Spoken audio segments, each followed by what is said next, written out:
네, 안녕하세요. 인공지능 시대 내일의 내일이라는 제목으로 오늘 강연을 하게 된 문화일보 노성열 기자라고 합니다. 제 강의를 시작하기 전에 제 소개를 잠깐 하면요. 저는 문화일보에서 과학을 담당하는 선임 기자로 있고요. 카이스트 과학저널리즘 지금 석사를 지금 해서 8월에 졸업 예정이고 외대 일업과 고대 법학과를 졸업했습니다. 밑에 보면 제가 운영 중인 과학 블로그 주소가 나오고요. 그리고 페이스북, 유튜브 방송은 지금 준비를 하고 있는데 열게 되면 다시 한번 소개를 드리겠습니다. 제가 오늘 강연을 하게 된 이유는 제가 올 1월 달에 이런 책을 하나 펴냈습니다. 이 제목대로 해서 지금 보면은 챕터가 8개 챕터, 8장으로 구성되어 있고 법률, 의료, 금융, 그리고 개인, 정치, 군사, 예술, 스포츠, 언론, 마케팅, 교육, 마지막 윤리 이렇게 되어 있는데 오늘 강연은 주로 1, 2, 3장을 위주로 말씀드릴 예정입니다. 뒤쪽까지 다 하기에는 좀 시간이 부족해서요. 가장 중요하다고 생각하는 3장까지만 요약해서 말씀드리겠습니다. 지금 여러분이 보시는 기술이 이게 뭔가요? 이게 바로 태권도의 목차 기술입니다. 바로 목차가 나오죠. 처음 시작할 때 이렇게 유머를 넣어야 된다고 해서 해봤는데 썰렁했다면 죄송합니다. 제가 말씀드릴 순서는 우선 첫 번째 인공지능이란 무엇인가, 그 정의와 역사, 원리를 간단하게 말씀드릴 거고요. 지금 말씀드린 법률, 의료, 금융, 세 개의 인공지능이 어떻게 현실 세계의 접목이 되고 있는가를 상하로 2개로 쪼개서 말씀드리고요. 그리고 2일차, 이틀째는 인공지능이 실제 현실 사회에 와서 어떻게 사회적인 문제를 일으키는가 하는 인공지능 사회학이라는 그런 제목으로 법과 윤리, 그리고 가장 중요한 일자리, 학부모님들이 관심을 갖고 계시는 교육, 이렇게 3개로 나눠서 말씀을 드릴 예정입니다.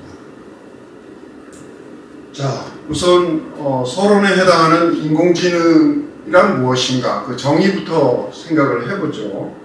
여러분, 인공지능이라고 하면 말 그대로 artificial, 사람이 만든 intelligence, 지능이다, 똑똑한 애다.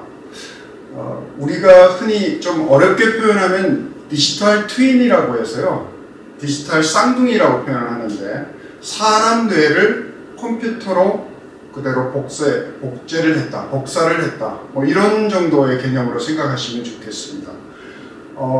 이 인공지능이 왜 이렇게 중요한가? 어떤 물리학자는 이렇게 얘기했습니다. 138억 년 우주에 3개의 큰 사건이 있는데, 첫 번째가 빅뱅, 두 번째가 생명의 탄생, 그리고 마지막 인공지능의 출현이다. 여러분, 빅뱅은 이 세상이 만들어진 사건이고요. 생명은 아무것도 없던 우주에 우리 사람 같은 아주 원시 미생물부터 시작해서 생명체가 탄생한 사건에 버금가는 사건으로 인공지능을 갖고 있으니까 얼마나 전문가들이 이 사건을 크게 인식하고 있는지를 보여주는 표현이라고 생각합니다. 사실 종교를 믿든 안 믿든 저희들도 하나님이 흙을 빚어서 저희 사람을 만들었다고 생각하잖아요. 그런데 저희들 사람이 또 코딩을 통해서, 컴퓨터 코딩을 통해서 저희들의 자식을 낳은 거예요. 그러니까 우리가 결혼하고 나면 자기의 자손을 DNA를 심어서 자손을 낳기도 하지만, 인공지능이라는 존재는 사람이 자기의 지능이라는 정신작용을 컴퓨터로 마치 새로 낳은 자녀처럼 만들어 놓은 저희들의 미래의 자손이다, 이렇게 생각할 수가 있겠죠. 자, 그럼 인공지능이라고 할 때, 지능이라고 하면은 여러분들은 무엇을 생각하시나요? 사물의 두뇌가 들어가는 것을 흔히 지능화라고 얘기를 합니다. 두뇌라고 할 때는, 이때는 인공지능, 제가 줄여서 앞으로 AI라고 말씀드릴 텐데, AI가 들어가는 것이 지능화가 되는 거죠. 우리가 흔히 지능화는 인텔리전트란 말과 더불어 스마트라는 말을 씁니다. 그래서 예를 들어서 자동차에 인공지능이 들어가면 스마트 카라고 하죠. 그리고 건물에 인공지능이 들어가면 스마트 빌딩, 또 뭐 스마트 시티 여러분 많이 들어보셨겠죠. 인공지능이라고 하는 것은 하나의 소프트웨어입니다. 그리고 여러분들이 조금 착각을 하는 경우가 있는데요. 왜냐하면 인공지능 AI란 말과 로봇이란 말을 섞어 쓰는 경우가 있거든요. 근데 이렇게 생각하시면 될 것 같습니다. AI는 사람의 영혼에 해당하고 로봇은 사람의 신체에 해당한다. 즉 플라스틱이나 쇠나 이렇게 단단한 실체가 있는 어떤 것은 하드웨어에 해당하는 것을 로봇이라고 생각하고 그 로봇을 생각하게 만들고 움직이게 하고 하는 것이 AI다. 이렇게 구분을 하시면 이해가 될 것 같습니다. 이 인공지능이라는 걸 논리적으로 처음으로 원리적으로 만든 사람이 이 앨런 튜링이라는 사람입니다. 이 사람이 흔히 이제 컴퓨터 공학의 아버지라고도 하지만 AI, 인공지능의 아버지라고 불러도 되겠죠. 원래 이분은 그 영국의 2차 대전 때 독일에서 아주 난공불락의 암호를 만든 적이 있어요. 여러분 그 에니그마라고 들어보셨는지 모르겠는데 2차 대전에 독일군이 타이프라이터처럼 생긴 암호 생성기인데 이것을 그 무섭다는 유보트 잠수함 안에 넣어서 자기 독일 본부에 있는 교신을 할 때 암호화해서 했는데 이 에니그마가 얼마나 풀기 어려운지 난공불락이었습니다. 영국이나 다른 연합군에서는 이 독일의 암호를 푸는 것이 큰 숙제였는데요.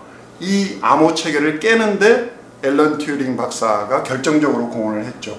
이분이 만든 튜링 봄베라는 그 머신을 활용해서 나중에 콜로서스라는 소위 말하는 요즘 프로그래밍이 가능한 현대식 전산 컴퓨터의 청원형이 되는 것을 이분이 만들었다고 할 수 있습니다. 여러분 그 이미테이션 게임이라는 영화를 보셨는지 모르겠는데요. 여러분들이 좋아하는 데이비드 컴버비치, 저희 셜록이라든가 아니면은 마블 영화에서 미스터 스트레인지, 닥터 스트레인지로 나오죠. 잘생긴 배우인데 이 배우가 나오는 앨런 튜링을 연기한 영화가 이미테이션 게임입니다. 에니그마를 격파하던 시절에 그 일화를 잘 보여주고 있는 영화니까 언제 시간이 있으실 때는 한번 보셔도 될 것 같습니다. 이 튜링은 저희들이 아직도 튜링 테스트라고 부르고 있는 그 여러 가지 공헌을 많이 남겼는데 튜링 테스트라는 거는 만약에 우리가 인공지능을 만들어서 얘가 정말 사람처럼 생각할 수 있는 기계냐, 소위 말해서 생각하는 기계, thinking machine이라는 개념을 처음 만들었고 그러면 기계가 생각을 한다는 걸 우리가 어떻게 알지? 할 때 튜링 테스트를 해보면 된다 라고 처음 제안을 하셨어요. 튜링 테스트는 여러분들이 혹시 본 적이 있는지 모르겠는데 그 튜링 테스트는 블레이드 러너라는 영화가 있습니다. 1982년에 나온 고전적인 SF인데 최근에 새로 리메이킹을 해서 블레이드 러너 2047이라는 영화로도 다시 나왔었죠. 리메이크가 돼서 그 영화의 앞부분에 보면 어떤 수사관이 사람처럼 생긴 어떤 로봇을 앞에 놓고 여러 가지 질문을 하는 장면이 나옵니다. 바로 그것이 튜링 테스트입니다. 여러분이 만약에 벽을 사이에 두고 상대방 쪽 대화를 하는 어떤 존재가 있고 내가 여기 있어서 적당한 시간 동안 서로 대화를 해봐서 벽 건너편에 있는 사람이 사람인지 기계인지 도저히 알 수가 없다. 헷갈릴 정도로 대화가 잘 된다. 그러면 그 기계는 지능을 갖고 있는 것으로 간주해도 좋다라는 게 닥터 튜링의 제안입니다.